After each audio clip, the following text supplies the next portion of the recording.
Hey guys, this is Sketch Monkey here and welcome back to the channel. In this video we're gonna have a look at the sketches and kind of concepts from the design process of the Ford Mach-E. We're also going to talk about the spec and tech of the Mach-E and explore some really cool early concepts that they had in the design process and see what the Mach-E kind of could have looked like. And I'm also going to give you my opinion and thoughts on the final design and what I think Ford should have kept from the concept phase of this car. So as I'm sure you know, for the first time in 55 years, Ford is expanding the Mustang family, and they do that by adding this all-electric Ford Mustang Mach-E, an all-electric SUV, and Ford calls this Mach-E freedom for a new generation, a Mustang suited for the expanding needs of the customer. They say that the Mustang name has always been tied to progress, performance, and a little bit of rebellion. And I guess in that sense, calling their first ever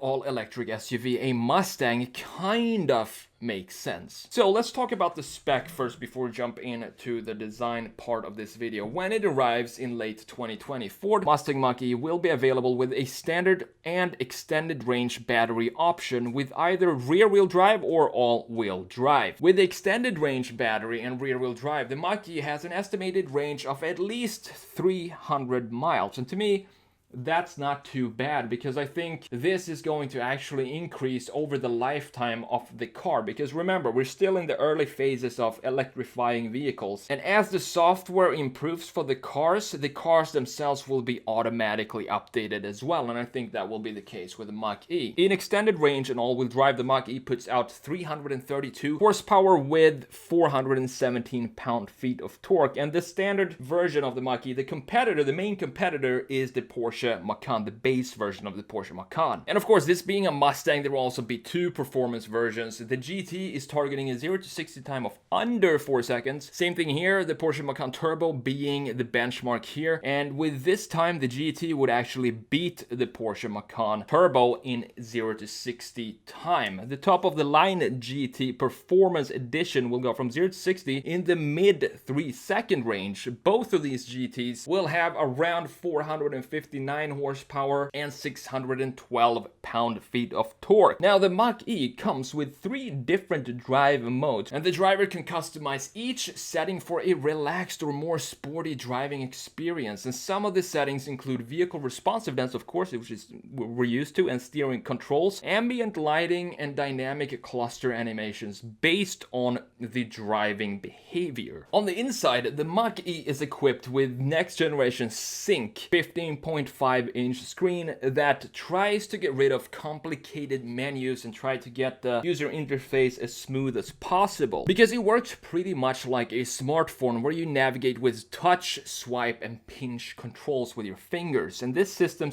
adapts to the driver and learns over time what preferences to suggest, and the software updates automatically over the air, similar to how Tesla's remote software updates work. And this could be improving the performance of the car, maintenance updates, or simply adding new features to the software, just like a smartphone. For storage, in addition to the 4.8 cubic feet drainable frunk, the rear trunk offers 29 cubic feet of space, and with the seats down, this increases to 59.6 cubic feet. Bang & Olufsen speakers are integrated across the front, floating above the air vents like a sound bar. The interior design in general, and especially the dash, has a typical Mustang design with a double cowl instrument panel. Now, one of the biggest drawbacks with EVs is the time it takes to charge it up to a decent range. And this is, of course, something that will be continued to improved upon, and charging will only get quicker and quicker. So for the Mach-E, Ford offers a charging station for home use that can add an average range of 32 miles per charging hour on a 240 volt outlet based on extended range rear-wheel drive configuration. There are also 12,500 charging stations across the US, and this number only continues to grow, including DC fast chargers. And with a peak charging rate of 150 kilowatt, the fast chargers can add an average of 47 miles of range in approximately 10 minutes for the extended range Mach-E. Not too bad. All you gotta do is go in and get a coffee, you come back, and you have about 50 more miles to go. The standard range Mach-E is estimated to charge from 10% to 80% in about 38 minutes while charging on a DC fast charging station. Now that's enough of the spec and the tech of the Ford Mach-E. Now we're going to jump into something that's a lot more fun, and that is the design of the Mach-E. So we're going to have a look at the design development from very early sketches and concepts all the way to the final product and see what kind of got lost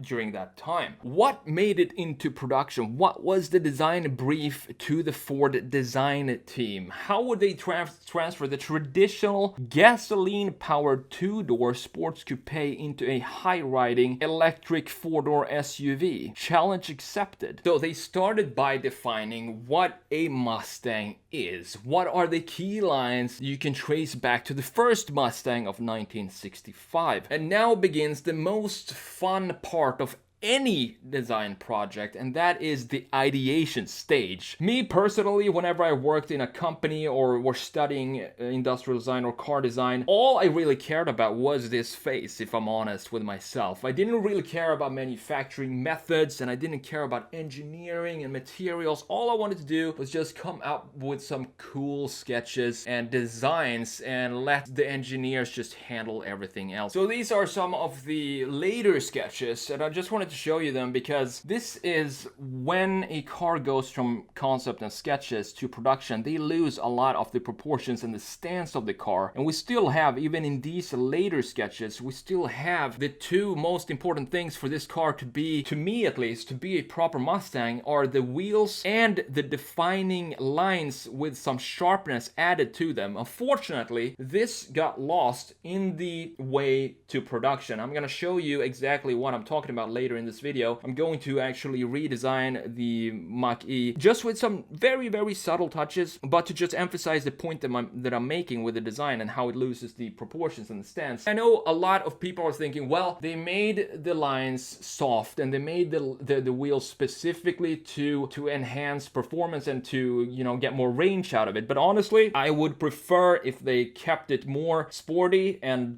worked more on a sporty design and sportier wheels, bigger wheels, in exchange for a loss of range of, I don't know, 15-20 miles or so. That to me would be a good trade-off because the technology is going to catch up. So even if they do some more sporty vibes of the car, we're still gonna have 300-400 plus range in a matter of a couple of years when the technology catches up, if that makes sense. So these are again some of the later sketches, and I think this looks great, but unfortunately it's not what the production car ended up feeling like. It looks like it, but it doesn't feel like this sketch. So the problem that I have with the production version is that it's too soft. It's too melted cheese, and we're decades past that type of design language. There need to be at least a couple of sharp, crisp lines on the car. The most logical space for this would be the shoulder line, of course, because it's a Mustang. It's always been a sharp line there. The front fender and the lower body line just above. The rocker panel.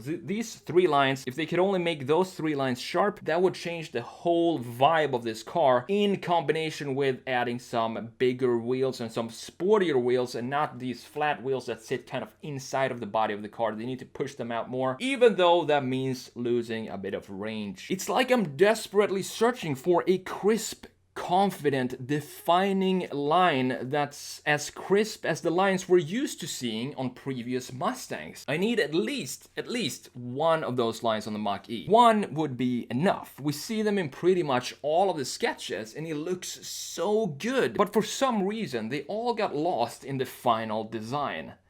A shame. Alright, so what I'm gonna do now is to just show you some simple changes to the Mach-E that will make it more of a Mustang-y feel to the design of it. First of all, I want to have a black deck lid, and then we do that by just simply adding it like this, and then we can still erase the lights so that we have red rear tail lights instead of the European style. I mean, this could probably be the European style with the white tail lights, but I like them red, so let's do that. And I did make a complete redesign of the Mach-E with more details like this, and I'm gonna link those videos down in the description below or up here in the corner. So that's the first step, just a simple styling change like that. We haven't changed anything on the body yet. However, we are going to change a few key lines here and sharpen the fender lines up as we go. So second change is just adding some wheels to this. I chose the GT350 wheels, and as I said, it will probably make the range less than 300 miles, but to me, that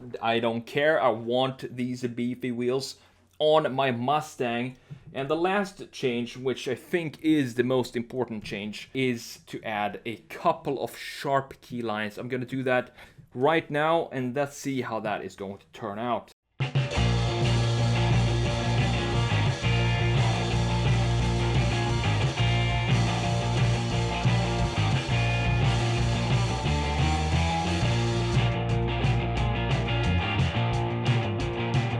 And there we go. That's pretty much all that's needed to make it into more of a sporty, aggressive style of a car. Even though it's an SUV, they can still call this a Mustang, but it needs to have some key elements from the Mustang, and especially the wheels, one of the most important things for this car specifically. You know, there are cars that wheels can either make or break the design of a car, and the Mustang Mach-E is definitely one of these cars where you need to have the proper wheels on the car, otherwise it's going to mess up the proportions of the car and it's just going to look like a big blob. So adding these GT350 wheels here, it makes a huge difference to the car. I also like the black deck lid in the back, just adds some more aggressiveness and ties it together with the black wheels as well. So here's the before and here's the after. Even though the sharp lines are barely visible, I still think they make a big difference to this car. So let's have a look at the front here, and I think in general the proportions of the front, I think the headlights are a little bit too big, and I talk about this in the redesign that I already did, which is linked down below in the description if you want to go and check that out. But same thing here, you can see that the wheels are just way too small for this car, and they call it the Mustang. So again, we're gonna take the 350 wheels and just slap them on there, and this is the result, and you can tell immediately that it becomes a different car with these wheels on there. It becomes something that you would be proud to call a Mustang. If you look at the design objectively, without the Mustang name attached to it, what are your thoughts of it? Let me know in the comments below. In the end, it's all about adapting to a new reality where old ideas and concepts don't fit in. The Mustang Mach-E is Ford's introduction to an era of electric vehicles for the masses. It needs to grab people's attention and make us curious. It wouldn't have the same effect if they only named it the Ford Mach-E. There's a key component missing in that name, and there is no legacy to that name. I think that's the reason it became a Mustang, to pull people into this new and unfamiliar technology.